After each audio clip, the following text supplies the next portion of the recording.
The Hunter Who Chased the Wind Part 3. Cale and Eric return to the village. Villagers stare fearfully at Eric's glowing silver hair, image from two brothers entering a dusty West African village at sunset, villagers watching nervously from doorways, harmattan dust swirling, the younger boy with glowing silver streaks in his hair. Cale comforts Eric, who feels the wind calling him. Inside a dimly lit clay hut, older brother kneeling in front of his younger brother whose hair faintly glows silver, soft firelight, dust drifting in beams of light. The wind whispers Eric's name, violently shaking the hut. A small hut trembling under a supernatural dust storm, silver mist forcing its way through cracks, child clutching his head in pain, hunter raising glowing rune spear, blue defensive runes forming on the floor. Cale slams the runic spear into the floor, forming a protective barrier, glowing blue runes spreading across a hot floor as the hunter drives his spear down, swirling wind and dust crashing against the magical barrier. The storm fades, leaving Eric exhausted in Cale's arms inside a quiet hut covered in dust, magical blue runes fading, older brother holding the exhausted younger boy with silver hair, soft dawn light entering, gentle but ominous mood.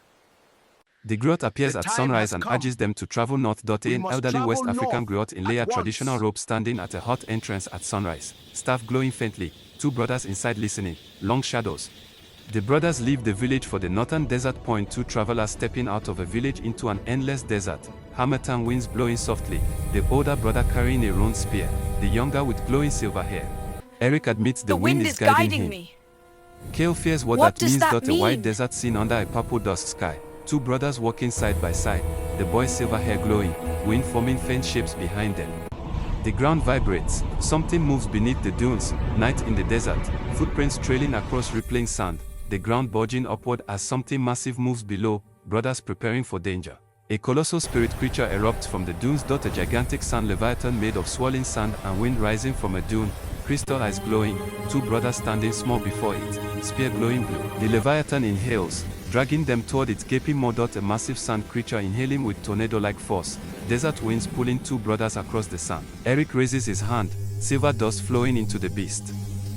It submits, young boy with glowing silver hair raising his hand, silver dust streaming from his palm into the head of a massive sand leviathan, creature bowing.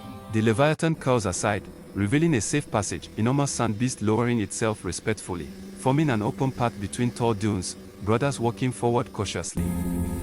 The dunes murmur in thousands of voices beneath their feet, night desert swirling with faint ghostly faces forming in drifting sand, dunes whispering, the two brothers walking with tense expressions.